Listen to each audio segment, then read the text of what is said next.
Хора, здравейте, започвам да вали. Исках да запиша сега, обаче няма да стане. Оставам ви да изгледате следващото видео, докато тя да се преоблека, да изчака малко дъжда да приключи и се връщам. Да карам безаварийно, да съм жив и здрав. Там от Турецка никога да не падам с нея. Да се воза колкото мога. И на задна, и на предна. Полицаи да не ме хващат. Нищо лично.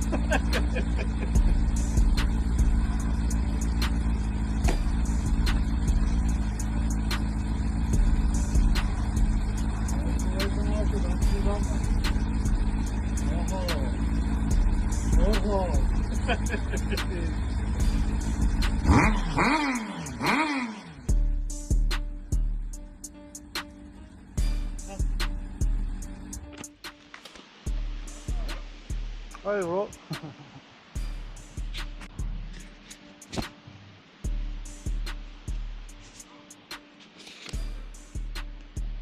How brother? Not lucky. Usually I have it, but now I don't.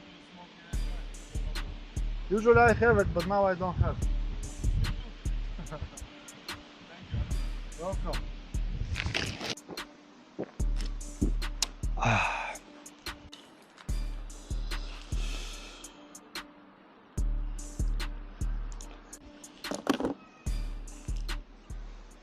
Добре дошли отново в моя канал MA Army Motorsport. Тук що изгледахте един от най-щастливите ми моменти. Моментът, в който аз станах моторист и когато започна моята страст към моторите. Затова този епизод днес ще се казва началото на моята история с страстта ми към моторите. По принцип днешният епизод трябваше да бъде за това как да правим поддръжка на един мотор, обаче реших да смена темата и да го направя малко по-лесно, малко по-леко, за нас да се опознаем още, защото има още какво да си кажем. Нека днешният епизод започне сега. Първо, ще ви се похваля с новата придобивка за канала. DJI Mic Mini. 2 микрофончета съм си взел за каналчето. Много компактни, много удобни. Покупките на разни неща. Не е тайна, че обичам да си харча парите. Не е тайна, че обичам да купувам всякакви бокуци онлайн. Не е тайна, че като излезна навън, пазарувам каквото видя. Купувам си разни работи, какво да правя? Такъв съм си, май съм болен, не знам. При покупката на мотора историята е следната. Беше един декември месец, преди 2 години, беше студено, кофти, както знаете, винаги е така през декември месец. Няма много какво да правиш, стоиш си вкъщи, цъкаш онлайн, правиш разни покупки. И така аз отворих iToscode 24 и се намерих мотора. Просто реших да разгледам няколко обяви на мотори. И така се натъкнах веднага на моя мотор. По принцип много трудно си харесвам нещо, обаче мотора, когато го видях, на секундата ми хареса. Просто реших, че този мотор трябва да бъде мой. Малко след това взех номера от обявата, обадих се на човекът от другата страна, вдигна ми и се разбрахме за среща. Обаче срещата беше неуспешна първите няколко пъти, поради различни ангажименти между двете страни.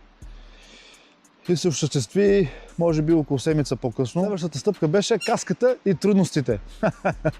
Този ден беше ужасен за мен. Заклевам се, това беше, може би, един от най-ужасните ми дни. Отивам аз в мотопорт магазинчето и си викам, вземам се една каска, слагам се на главата, бум, излизам. Обаче, не е вашето така. Въобще не беше така.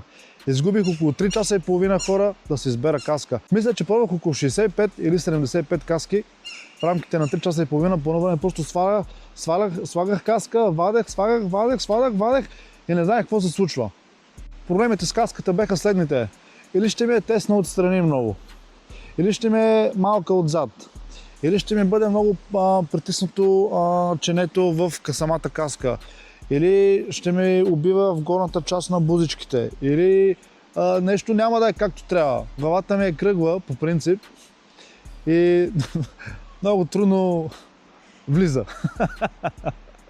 Много трудно влиза тази моята глава. Ето я и нея. Каската е на HJC тежи 1800 грама и е X-Large размер от 60 до 61 см. Каската е много удобна, поне за моята глава, за мен. Но беше цяло чудо, беше голямо изпитание. Просто имаше 3 жени, които работеха в мотопорта в този ден и трите просто фърчаха към мен с най-различни видове каски. Я само слагах. По едно време исках да ревна. Викам край, няма да взимам мотор, няма да взимам нищо, тази каска не ще ми влезе, не мога ми влезе, там ме убива, викам край. Обаче най-накрая бум, дойде моята каска, сложих си я, все едно, не знам, беше много хубав момент, защото най-накрая приключих изпитанието с търсенето на каски. Превоза беше малко по-нашенски, както му се казва, защото аз още не можех да управлявам мотор тогава. Нямах и книжка, то по принцип нямах и за Б, обаче както ще да е. И един мой приятел ми предложи неговата помощ за това да превоза мотора от А до точка Б. Съгласих се, превоза беше следния. Един Иван, 3 приятели, един в багажника и 2 отпред. И така натоварихме ние мотора в багажника, качих се аз върху мотора, седнах отгоре на него, светнах светлините на мотора, защото вътре стана пълна тъмница, докато моите 2 приятели бяха седнали отпред и караха към вкъщи. Но на едно кръгово, му забравиха за мен, разговориха се, завиках с малко по-голяма скорост и аз не можах да задържа мотора, хора, и веднага опуснах мотора вътре в самия ван. Единственият демидж, който получи тогава, беше мигачът и предната дясна маска леко се пукна. Да, още при самото закупуване направихме демидж, но случва се. Окей, случва се. След като извадихме мотора от буса, решихме да го запалиме, обаче тогава се получи следното, мотора не искаше да запали. Обвзе страх, неописуем страх. Казах си край, този холандец ме прецака, аз купих този букук, уж го гледах, какво направих, обаче не. Просто, понеже използвах предните светлини на мотора през цялото време във вана, батерията беше паднала и нямах достатъчно ток в мотора, за да го запаля. Моят приятел се качи на мотора, аз го забутах и запалихме мотора на първа скорост. И наистина тогава бях много благодарен, че мотора запали и всъщност му нямаше нищо. Чакане за по-добро време. Времето в Холандия през декември месец е ужасно. Доста е кофти да караш мотор тогава, при положение, че дори не знаеш как се управлява мотор със скорости. И така, след като закупих мотора, следващата седмица мотора продължи да се стои вкъщи без да бъде бутнат. През това време аз започвам да се уча онлайн как се управлява мотор със скорости. Да, не знаех как се кара мотор със скорости, да, сам се научих, през онлайн се научих, да, окей. Обаче се научих. Научих се да карам мотора онлайн, нямах книжка тогава, но мотора беше вече закупен. Мина известно време, времето се подобри и вече реших да скарам мотора, за да направя първият пробен тест. И така, изкарвам се аз мотора отвън, обаче го изкарвам бутайки до срещната улица, до вкъщи, понеже беше доста тиха улица, нямаше коли, нямаше движение там и реших там да запаля мотор за първи път. Обаче, заставам аз до мотора, изкарал съм го аз отвън и почва да ме взема един страх. Ама сега, какво направих? Аз за какво го вземах това нещо? Аз не мога да карам. Аз ще я се вбусна сега сигурно е там. Би му майката, пребах се, бахте го пак, какво направих, не го искам този мотор, давай да го връщам. Обаче, няма връщане. И какво ще правя аз сега? Трябва да карам този мотор. Нали, все пак купил съм го, ще става моторист. И какво правя обаче аз? Седа си отстрани около него и не го продавам. Звънкам. Тогава на един мой приятел Айдън. Ало, Айдъне, какво става, брато? Абе, виж какво съм си купил тук, гледай какво става, виж как е работата, бръм. Той ми се кефи малко на мотора братлето, обаче е на работа, затваряме си и аз пак оставам сам. Пак трябва вече да се качвам на този мотор и да го покарам. Обаче не, още време ще изгубиме. Звънка на баща ми. Ало, баща ми, виж какво става тук, мотора гърми, леща. Фърчи, момче. Супер е баща ми. Казва, обаче си имам работа и не мога да занимавам с те. Добре, баща ми, айде, чао. Звън към още няколко приятела и същата процедура. Всичките пък са много работни тогава, гати. Звъннах още няколко човека, обаче вече никой не ми вдигна телефона и бяхме само аз и мотора. И трябваше вече да покарам. Вече нямаше изход. Вече трябваше да се кача и да го покарам. И така качих се аз, палих го, ударих първа скорост, вече бях изгледал доста видеоуроци и си викам, ще стане работата, газове, няма да се отказваш, бе. Обаче,